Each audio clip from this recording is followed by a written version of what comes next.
সুপ্রিয় বন্ধুরা, এবার দুবাই ভ্রমণের তৃতীয় এবং শেষ পর্ব নিয়ে হাজির হলাম আপনাদের সামনে। ট্রাভেল উইথ উদাস চ্যানেলের পক্ষ থেকে সবাইকে শুভেচ্ছা এবং অভিনন্দন জানাচ্ছি।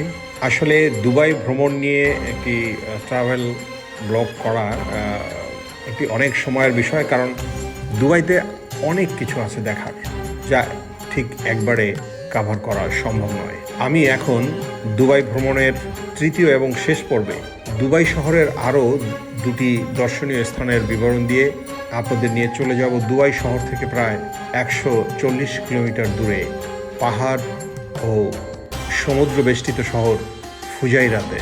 দুবাইতে মিরাকল গার্ডেন একটি অন্যতম দর্শনীয় ফুলের বাগান। এই বাগানটি 2013 সালের 14 ফেব্রুয়ারি বিশ্ব ভালোবাসা দিবসে চালু হয়েছিল।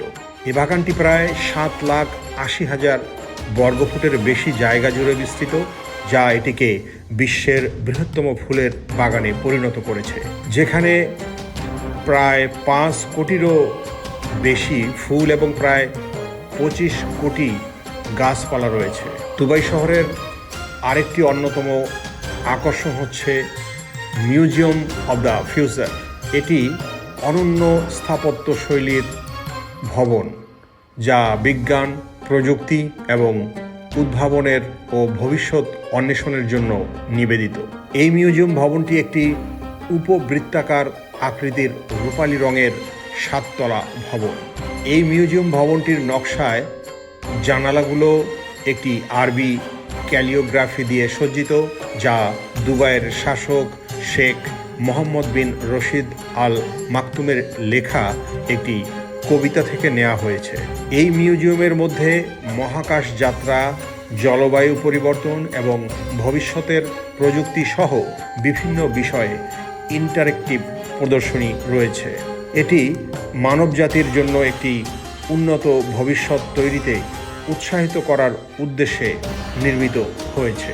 সুপ্রিয় বন্ধুরা, এবার দুবাই শহর থেকে ক্রিকেট ম্যাচের জন্য বিখ্যাত শারজা শহরের মধ্যে দিয়ে সড়ক পথে আপনাদের নিয়ে যাব শহর থেকে প্রায় 140 কিলোমিটার দূরে পাহাড় ও ওমান উপসাগর বেষ্টিত চমৎকার শহর ফুজাইরাতে।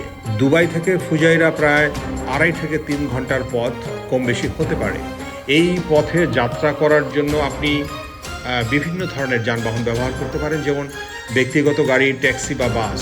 শারজা শহর হয়ে ফুজাইরা পর্যন্ত যে 140 কিলোমিটার রাস্তা, তার মধ্যে আমি একটি নির্দিষ্ট গন্তব্য পর্যন্ত গিয়েছি এখানকার পরিবহন বাসের পরিবেশ অত্যন্ত চমৎকার, এবং এখানে স্মার্ট কার্ড, সেগুলো হচ্ছে টিকিট, এই স্মার্ট কার্ডের মতো, সেগুলো আমরা একটি কাউন্টার থেকে কিনে সেটা পাঞ্চ করে দরজা খুলে বাসে ঢুকেছি এবং নির্দিষ্ট আসনে বসেছি, এবং কোনো এক্সট্রা সহায়তাকারী লোক নেই। শুধুমাত্র আপনি যখন বসলেন, আপনি যেখানে নামবেন তার আমার সিটের মাথার উপরে দেখেছি যে বাটন ছিল, সেখানে একটা হলুদ রঙের বাটন পুশ করলে আমি আমার যেখানে প্রয়োজন সেখানে গাড়ি থেমে যাচ্ছে, পুশ করলে সেখানে আমি নেমে যাচ্ছি। তো আমার এই পরিবহন বাসের যে অভিজ্ঞতা সেটি অত্যন্ত চমৎকার ছিল, এবং সেখানে একটি নির্দিষ্ট গন্তব্য যখন আমি নেমে গেলাম, তখন সেই জায়গায় আমাদের একজন পরিচিত লোক ছিলেন, এক ভাই, যিনি এখানে চাকরি সূত্রে ফুজাইরাতে থাকতেন। তিনি তার নিজের গাড়ি নিয়ে আমাদেরকে এখান থেকে তার নিজের বাড়িতে ড্রাইভ করে নিজেই নিয়ে গেলেন, এবং সেই যাত্রাপথ এবং যাওয়ার যে দুপাশের রাস্তা, সে অভূতপূর্ব, অনেক সৌন্দর্য বেষ্টিত ছিল সেই যাত্রাপথটি। বন্ধুরা, আমরা সেই ভাইয়ের বাসায় দুপুরে লাঞ্চ করে তার গাড়িতে করে বের হয়ে পড়লাম এই সুন্দর ফুজাইরা শহরটি ভ্রমণের জন্য। শহরটি অত্যন্ত শান্ত, স্নিগ্ধ এবং সুন্দর শহর, যা এই সমুদ্র সৈকত এবং ঐতিহাসিক কিছু স্থানের জন্য বিখ্যাত। এখানে বসে আপনি ওমান উপসাগরের সুন্দর দৃশ্য উপভোগ করতে পারবেন। আমরা সারাদিন ফুজাইরার বিভিন্ন স্থানে ঘুরে গভীর রাতে আমরা যখন সেই ভাইয়ের গাড়িতে আবার দুবাই শহরে আমাদের হোটেল রুমে ফিরে আসছিলাম, তখন যাত্রাপথে আমরা শারজাতে থেমে এখানকার চমৎকার একটি ঝর্ণা দেখলাম, যেটাকে শারজার নায়াগ্রা ফলস বলা হয়।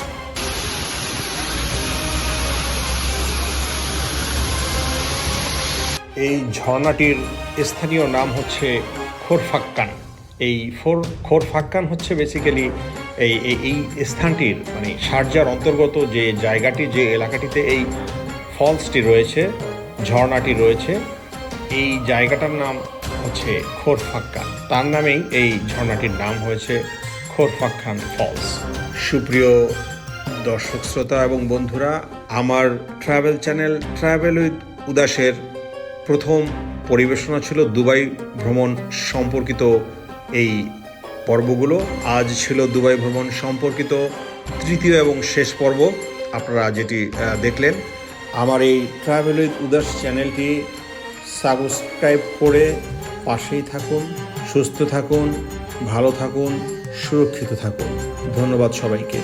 খুব শীঘ্রই ফিরে আসব আরেকটি আকর্ষণীয় ভ্রমণ সম্পর্কিত ভিডিও নিয়ে।